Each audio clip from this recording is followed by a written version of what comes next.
Hola, ¿qué tal comunidad? ¿Cómo se encuentran? Bienvenidas una vez más a su programa Negocios que Cayeron. El día de hoy les traigo una historia de una persona que creyó haber encontrado el camino del éxito. Un gran empleo, un negocio propio y un futuro prometedor.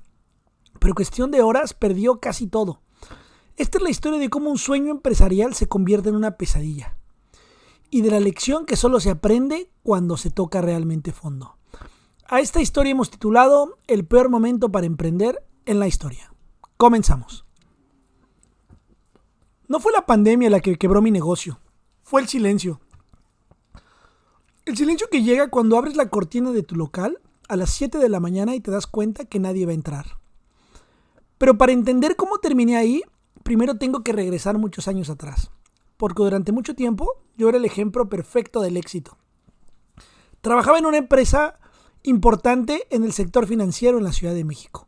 Traje, corbata, reuniones en Santa Fe, clientes con relojes que valían más que mi coche y comidas donde una botella costaba lo que ganaba un mexicano promedio en una semana. Desde fuera parecía que había ganado la vida, pero por dentro estaba perdido. Cada año trabajaba más y ganaba menos. Las comisiones ya no eran lo de antes. Las empresas seguían reportando grandes números. Mis jefes seguían comprando departamentos en Polanco y cambiando camionetas cada 2 años. Pero los que estamos abajo veíamos cómo nuestros esfuerzos cada vez valían menos. Llegó el momento en el que estaba ganando poco más de lo suficiente para sobrevivir. Entonces cometí el error que muchos llamarían valentía.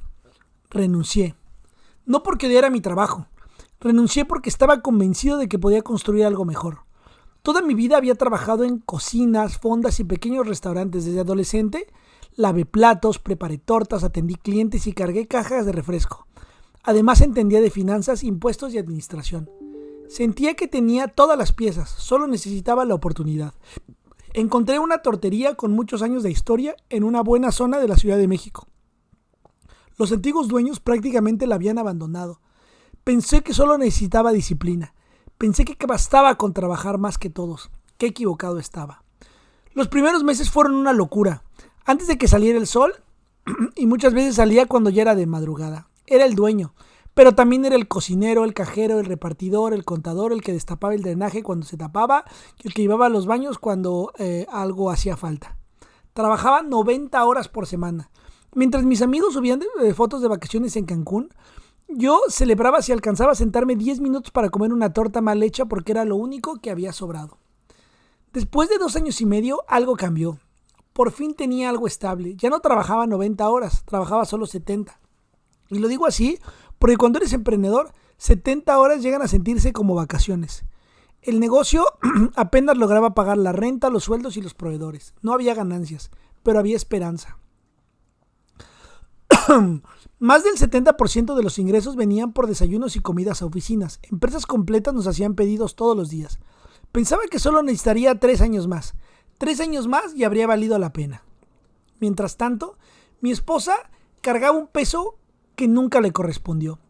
Ella sola consiguió un crédito de nuestra casa. Ella organizó nuestra boda. Ella sostenía muchas cosas que yo no podía sostener. Yo aportaba el dinero cuando podía, pero casi nunca estaba presente. Y a veces la ausencia pesa mucho más que la falta de dinero.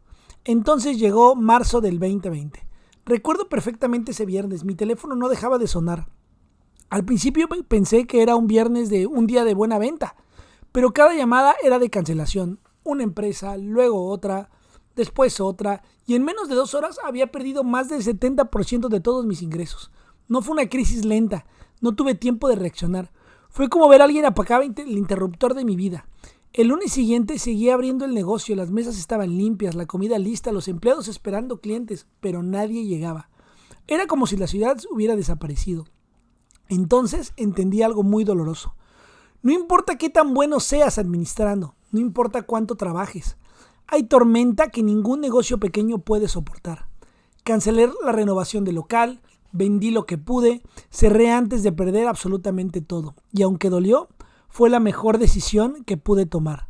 2 años después, pasé de ser dueño de negocio a repartir comida por aplicaciones mientras buscaba trabajo a la vez. Sí, después de haber dirigido una empresa, después de haber firmado contratos, después de creer que estaba construyendo mi independencia, volví prácticamente al punto de partida. Y curiosamente, no fue tan terrible. Mi orgullo sí quedó destrozado, pero yo seguía vivo. Con el tiempo encontré un trabajo en otra industria. No gano lo que habría ganado si nunca hubiera renunciado, pero varios años de mi plan de vida. Perdí varios años en mi plan de vida, pero gané algo que muy pocos tienen: perspectiva. Hoy entendí que emprender sigue siendo una de las formas reales de cambiar tu futuro económico, pero también entendí que emprender no consiste en nunca caer. Consiste en saber cuándo retirarse antes de que el barco se hunda contigo. Muchos creen que el emprendedor exitoso es el jamás se rinde. Yo creo exactamente lo contrario. El verdadero emprendedor es el que sabe cuándo cambiar de rumbo para poder volver a intentarlo. Tenía menos de 30 años cuando tomé esa decisión. Siempre pensé que si todo salía mal, todavía tendría tiempo para empezar de nuevo antes de los 35. Y así fue. Me tocó empezar desde cero. Pero descubrí algo que nunca nadie te dice. Perder un negocio duele. Perder años de esfuerzo duele. Aceptar que te equivocaste duele todavía más. Pero volver a levantarte, eso cambia para siempre la persona que eres. Muchas gracias. Una excelente historia. Muchísimas gracias por compartirlo. Una vez más, el COVID afectando a las empresas, obviamente. Si él se encargaba de vender desayunos y comidas para las empresas, cuando cerraron todos, pues ya no había a quién venderle desayunos ni nada. Muchísimas gracias y invito a todos ustedes a que por favor me sigan mandando sus historias para poder compartirla con todos a nuestro correo electrónico negociosquecayeron@proton.me. Repito, negociosquecayeron@proton.me.